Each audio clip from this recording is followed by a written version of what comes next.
What's up, Raiders? Bionic here. Welcome to another Raid Shadow Legends video. Today we're going to talk about a couple of things. It's actually going to be like 2, maybe even 3 videos into one. On one part, it's going to be about when not to max your gear, or when not to max a champion. Is that actually needed? Can you actually make that viable all the way into the end game? And then it's also going to be about a build video for one champion, and thirdly, another build video for a second champion, because why not? As you can see right here, I'm in Faction Wars, High Elves, okay? Stage 20 on auto, and I've been using this team for a long time. In fact, I did a video of stage 21 with this exact team. I can't exactly do stage 21 on auto, but the champions I'm using are good enough for stage 20 auto, as you see right here. I keep dying. That's part of the plan, okay? So if you haven't figured out which champions I'm talking about, I've done a build video on Arbiter before, I've done one on Royal Guard before, so the two that I'm going to do today is Apothecary and Reliquary Tender, who are both great champions overall. But at some point, you don't necessarily need them into the end game for what I'm doing, and because I'm typically only using them in here except for Apothecary, which I'm also using in the Fire Knight dungeon, I'll show a run of that after as well, you'll see that sometimes just basic gear is enough. Like literally not maxed out gear is plenty. No masteries? That can work as well, okay? Of course, we'll have to factor in sort of like my great hull, and I think I'll start with that because it does affect the stats overall. Okay, so don't expect that you can build a level 50 Reliquary Tender with the gear that I have because you're not gonna have the same stats overall, okay? This does matter quite a bit. But still, I think it's a great opportunity to show you guys how I'm using these, I'm gonna say really good rare champions, but into the late game, especially like Reliquary Tender, which I got really late into this game. I didn't need her to progress. She's good, but like, again, I'm not going to invest resources in this champion if I don't have to, okay? So that's the big message here today, is that sometimes you can get by with less, okay? Less than the maxed out builds you see on YouTube. So let's go with the champions, starting with my Apothecary.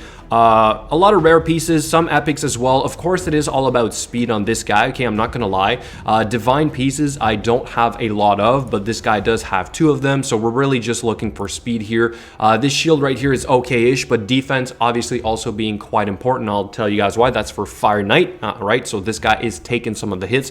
We do have defense percent gloves, 6-star. I get that's not easy to obtain, but you know, I'm end game, right? Then we have defense percent chest as well, with a little bit of speed. Crit damage we really don't care about, and I have some HP percent boots, okay? So I think that's maybe one of the big difference that you would typically see with Apothecary, is that people will go full speed ahead because they use him in, let's say, Clan Boss or Arena, Classic Arena, Tag Arena. I don't use him there, okay? So all I want this guy to be is to be tough for my Fire Knight, and then to be fast enough-ish for my Faction Wars.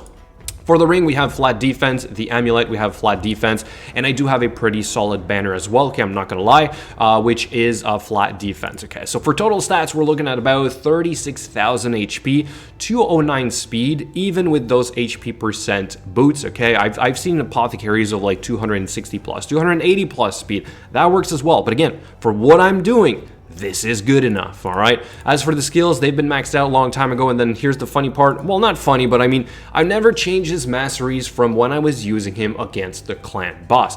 I suppose it helps a little bit for the Fire Knight, might help a little bit for the Faction Wars as well, but like, if I don't need to spend the resources to change this, why do it? It's working, okay? So, try it. Sometimes you guys might be surprised. You might not need to change anything, right? And then finally, let's do Reliquary Tender, which there's not much to do, to be honest. I have 4-star gloves here of HP percent maxed out. We have a 4-star accuracy chest piece, because why not? I mean, it's good overall, but like, I don't think I'm gonna max this out. I don't think my account needs that. Then we have defense percent boots, apparently 4-star again.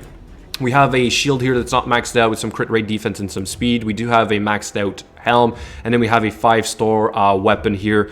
And finally, we've got, what is it, HP ring, and we've got a defense amulet. Okay, so you can kind of see what I mean. Okay, this is somewhat leftover gear, 4-star gear. I don't rank up anymore on my account. I mean, although these pieces were good back then, I just never got around to needing them to be maxed out. You know what I mean? As for the skills, they are done. This is a rare champion. I can easily afford that on my account, so I'm gonna do it. And then for Masteries, I mean, literally nothing. Just, I didn't need it, okay? So I suppose I could almost four-man that Faction Wars, but having that extra revive helps quite a bit. And as you saw with my team, I'm all about sort of like a turn meter increase speed, heals, and revives, right? With the Arbiter, the Apothecary, and the Reliquary Tender, and I have 2 damage dealers in there, okay? They keep dying. Those damage dealers will keep dying, which is the, what is it? It's the Royal Guard, which we can check real quick so that you guys have kind of like a model. Where is he? Okay, right here. Okay, so this is the Royal Guard. I'll quickly show his total stats because obviously it does affect my ability to complete that stage. And then we have the Jingle Hunter, same thing here, somewhat of a little bit of damage, a little bit low on accuracy for him to also provide some crowd control, which is the reason I built him, but also because he could have been a decent option for Tag Arena. Okay, so I've said this before, hopefully you guys know that by now. So that was the 2 champions, okay? My not maxed out build is what I'm gonna call them. And finally, let's go into one of the dungeon runs. Let's use this Apothecary as I typically do. And hopefully it goes well on the first run on auto. I don't think I need to change anything.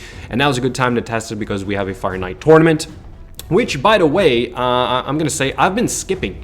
The reason I've been skipping it, even though I would typically need the rare champion for the Vergumkar fusion, it's because I pulled that rare from the mystery shards as I was doing the champion chase tournament. So that means that I can literally skip all of that and then I can keep working on food. Okay, so every now and then you'll get lucky with those little things, and saving me 1,800 points in a tournament is actually pretty solid, right? So that's the big plan here. So this is just the first run of the day on the Fire Knight. Well, like, this team is usually good to go. I don't change anything. As you see right there, Seer is doing most of the damage. The Apothecary is usually the one to get the hits first because he's the weak affinity, which is why I have him with a lot of defense. You'll also notice I have a shield set here. That's important, okay? It's on my Stag Knight. The reason for this is because I want more buffs for my Seer to eat, okay? We took a big hit, sorry, right there from the Fire Knight. Almost lost my second Cold Heart, but they're just tanky enough to survive this most of the time. And right there, we did not get the turn meter reduction, so this might end up failing. This team or this comp is not perfect, okay? I am a little bit low on accuracy, I think, on one of these 2 Cold Hearts. That could be one of the reasons why this does not always work. We got it there. What we want is the shield to go down. That triple hit from the Apothecary is really important, and then the Stag Knight will apply decreased defense and decreased attack. Okay, so until that happens, I'm at risk of losing my 2 Cold Hearts, which does happen every now and then. And if they go down, then it's done, right? I can't do it. So minute 37, I'm gonna say is okay, but that's typically, I can get close to a minute, okay? As low as a minute if everything lines up perfectly. And I think that Apothecary in here is key for this. I've seen this exact team with a Lysandra instead, which is great, but like, why need a legendary when you can use a rare like this? An Apothecary, the way he is built, is plenty. Okay, so let me quickly go back to this guy before I let you guys go. This is my end game Apothecary. Good enough for what I want to do. Fire Knight 20, Faction Wars stage 21, or auto stage 20, which is what I typically do with this not maxed out gear entirely. Okay, the skills are done, the Masteries here there are again, and secondly, my Reliquary Tender budget build is what we're going to call it. Leftover pieces.